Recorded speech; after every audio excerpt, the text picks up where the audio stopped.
નડિયાદમાં nursing કોલેજમાં વિદ્યાર્થીના આપઘાતને મામલે હવે તેના પરિવારજનો ઉગ્ર બન્યા। 13મા દિવસે પણ 5 આરોપીઓની ધરપકડ નહીં થતા હવે કલેક્ટર કચેરીની આગળ દલિત સમાજે આંદોલન તેજ કર્યું।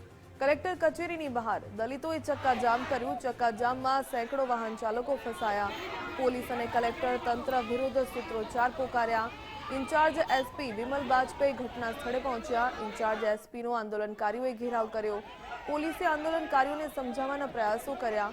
જય પાટીલે ત્રાસને કારણે આપઘાત કર્યો હતો। નડિયાદ રૂરલ પોલીસે 5ની સામે ગુનો દાખલ કર્યો છે, પરંતુ તેમની અટકાયત કરવામાં નથી આવી।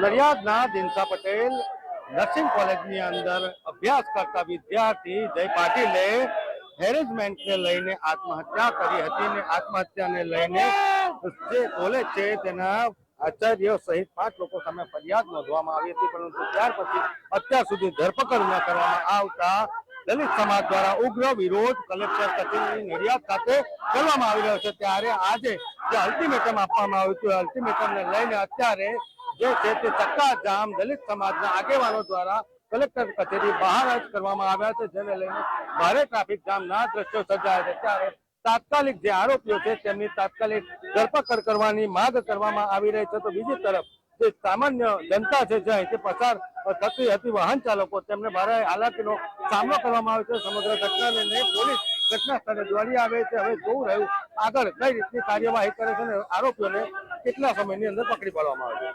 સંદીપ રાજપૂત સાથે ગુજરાત ફર્સ્ટ નડિયાદ।